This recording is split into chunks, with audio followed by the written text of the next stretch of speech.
Everyone, times career में आप सबों का स्वागत है। इस वीडियो में हम लोग जो है 20 मोस्ट इंपॉर्टेंट डायमेंशनल फार्मूला को देखने वाले हैं, जो हर बार हर बोर्ड एग्जाम में क्लास 12 फिजिक्स का 3 से 4 क्वेश्चन पूछे जाते हैं और ये बहुत ही आसान है। इसे आप 1 नंबर से लेके 20 नंबर तक एक बार अच्छी तरह से देख ले और नोट कर ले डायमेंशनल फार्मूला को।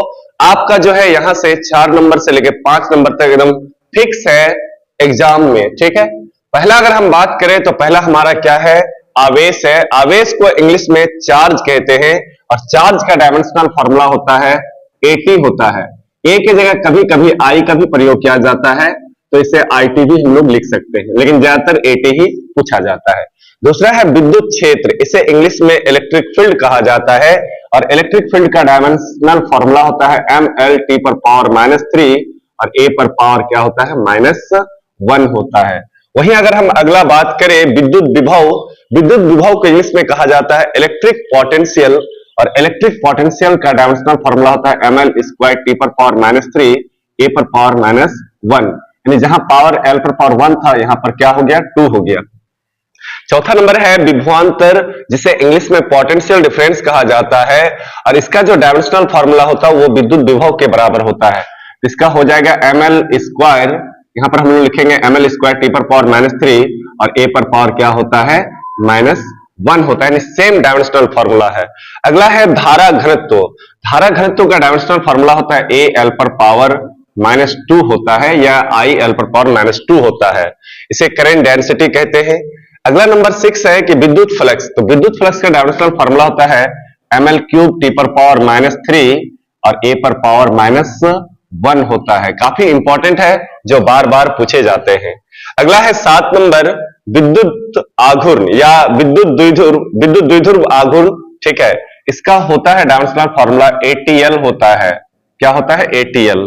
अगला है 8 नंबर जो काफी इंपॉर्टेंट है विद्युतशीलता या परावैद्युतांक, ठीक है। इसे कहा जाता है परमिटिविटी कहा जाता है, ठीक है, एप्सिलॉन, और इसका डायमेंशनल फार्मूला होता है M पर पावर -1 L पर पावर -3 T पर पावर 4 और A² होता है, ठीक है। तो इसको आप लोग याद रखिएगा, ये बार बार पूछे जाते हैं एग्जाम में। अगला है प्रतिरोध। प्रतिरोध का डायमेंशनल फार्मूला होता है ML² T पर पावर -3 और A पर पावर क्या होता है -1 होता है। अगला अगर 10 नंबर की बात करें तो धारिता। प्रतिरोध भी इंपॉर्टेंट है। धारिता, धारिता को इंग्लिश में कैपेसिटेंस कहा जाता है और कैपेसिटेंस यानी धारिता का डायमेंशनल फार्मूला होता है M पर पावर -1 L पर पावर -2 T पर पावर 4 और A²। अच्छा जरा देखो तो क्या 8 नंबर और 10 नंबर का क्या डायमेंशनल फार्मूला सेम है? सेम नहीं है, थोड़ा सा अंतर है। यहाँ L पर पावर -3 है और यहाँ L पर पावर क्या है -2 है, ठीक है। तो इसको अच्छी तरह से आप लोग नोट कर लीजिएगा। अगला है चालकता। चालकता का जो डायमेंशनल फार्मूला होता है वो प्रतिरोध का ऑपोजिट होता है, यानी प्रतिरोध का उल्टा होता है। यानी यहाँ M पर पावर 1 है तो यहाँ पर M पर पावर -1 हो जाएगा, L पर पावर -2 हो जाएगा, T पर पावर 3 और A पर पावर 1 हो जाएगा। तो 1 को लिख भी सकते हैं और नहीं भी लिख सकते हैं, ठीक है। तो आई होप ये 11 क्लियर है। अब आइए 12 नंबर में आते हैं प्रतिरोधकता, रेसिस्टिविटी या स्पेसिफिक रेसिस्टेंस। इसका जो डायमेंशन फार्मूला होता है ML³ T पर पावर -3 और A पर पावर क्या होता है -1 होता है, ठीक है। प्रतिबाधा, इसको इंग्लिश में बोलते हैं इंपीडेंस और इंपीडेंस का जो डायमेंशनल फार्मूला होता है वो बिल्कुल प्रतिरोध के बराबर होता है, यानी प्रतिबाधा का जो डायमेंशनल फार्मूला होता है वो प्रतिरोध के बराबर होता है। तो प्रतिरोध का डायमेंशन क्या है ML² T पर पावर -3 और A पर पावर -1 है, ठीक है। अगला हमारा है 14 नंबर चुंबकीय क्षेत्र, जिसे इंग्लिश में मैग्नेटिक फील्ड कहा जाता है और मैग्नेटिक फील्ड का जो डायमेंशनल फार्मूला होता है वो होता है आपका M T पर पावर -2 और A पर पावर क्या होता है -1 होता है। इसमें L नहीं आता है, ठीक है, तो ध्यान रखिएगा। अगला है चुंबकीय फ्लक्स। चुंबकीय फ्लक्स का जो डायमेंशनल फार्मूला होता है ML² T पर पावर -2 और A पर पावर क्या होता है -1 होता है। अगला है आपका चुंबकीय आघूर्ण। क्या है? चुंबकीय आघूर्ण है और इसका डायमेंशनल फार्मूला होता है, चुंबकीय आघूर्ण का अगर हम डायमेंशनल फार्मूला की बात करें, ठीक है, तो इसका होता है पोल स्ट्रेंथ इनटू ये। तो पोल स्ट्रेंथ का पहले हम लोग देख लेते हैं कि पोल स्ट्रेंथ का जो डायमेंशन यानी ध्रुव परवलय का जो होता है वो होता है AL होता है, ठीक है, और इसका हो जाएगा AL² हो जाएगा, ठीक। देखो यहाँ चुंबकीय आघूर्ण मैग्नेटिक डायपोल का जो डायपोल मोमेंट का जो डायमेंशनल फॉर्मूला होता है वो AL² होता है, और ध्रुव प्राबल्य का जो होता है वो AL होता है। ये भी इंपॉर्टेंट है, दोनों कई बार एग्जाम में पूछा गया है। मात्र 20 डायमेंशनल फॉर्मूला एकदम आपको बार बार जो है एग्जाम में पूछे जाते हैं, यहां से एक भी क्वेश्चन बाहर नहीं जाएगा। आप क्वेश्चन बैंक पलट कर भी देख सकते हैं कि यहां से लगभग नहीं जाता है, ठीक है। हो सके कि एक दो डायमेंशनल फॉर्मूला कभी कभी इधर उधर पूछ देता है, लेकिन ज्यादातर यहीं से पूछा जाता है। 18 नंबर है चुंबकशीलता। देखो यहां पर है विद्युतशीलता, इसे परमिटिविटी कहा जाता है, इसे परमिएबिलिटी कहा जाता है, और इसका डायमेंशनल फॉर्मूला हो जाएगा ml T⁻²2 A⁻²2 होता है, ठीक है।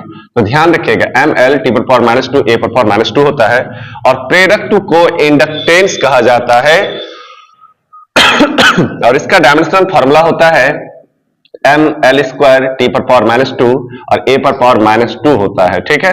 और 20 नंबर का जो प्लांक नियतांक है, इसका डायमेंशनल फॉर्मूला होता है ml² T⁻² क्या होता है -1 होता है, ठीक है। अच्छा एक और बता देता हूं मैं 21 नंबर, जिसका नाम है विद्युत वाहक बल, विद्युत वाहक बल, ठीक है। तो इसका जो डायमेंशनल फॉर्मूला होता है विद्युत वाहक का, वो बिल्कुल जो है आपका विद्युत विभव के बराबर होता है। जो विद्युत विभव का डायमेंशनल फॉर्मूला होता है ml² T⁻³ A⁻1 होता है। तो मेरे दोस्त ये आपके सामने 1 नंबर से लेके 21 नंबर, 20 तक था लेकिन एक और बढ़ाया गया है, 21 नंबर का डायमेंशनल फॉर्मूला है जो काफी इंपॉर्टेंट है और बार बार एग्जाम में पूछे जाते हैं। तो इसको आप लोग अच्छी तरह से एक दो बार देख ले, पढ़ ले, ठीक है। उसके बाद आप इसको नोट कर ले। अगर नोट कर लेंगे आपके सामने, इसको कहां नोट करना है, देखो कुछ चीजें जो है ना वो फ्रंट में रहना चाहिए, जैसे कॉपी का फ्रंट पेज में होना चाहिए, ठीक है, दीवार में होना चाहिए। इससे होता है क्या कि बार बार आपका नजर पड़ेगा। तो डेफिनेटली यहीं से 4 से 5 डायमेंशनल फॉर्मूला कभी कभी पूछा जाता है, मिनिमम 3 तो हर बार रहता ही है, ठीक है। तो एकदम इसको आप लोग नोट कर लीजिए, काफी इंपॉर्टेंट है, ठीक है, जो एग्जाम में बार बार पूछा जाता है। अगर इसी तरह का वीडियो आपको चाहिए तो चैनल को लाइक शेयर सब्सक्राइब जरूर करें, और डेली आप लोग का लाइव क्लास शाम 6 बजे से लेके 7 बजे तक चलता है, जिसमें हम लोग क्लास 12 का VVIE क्वेश्चन को देख रहे हैं, और सजेशन क्वेश्चन को जो बार बार पूछे जाते हैं उस टाइप का क्वेश्चन को हम लोग लाइव देख रहे हैं। थैंक यू, फिर मिलते हैं नेक्स्ट वीडियो में।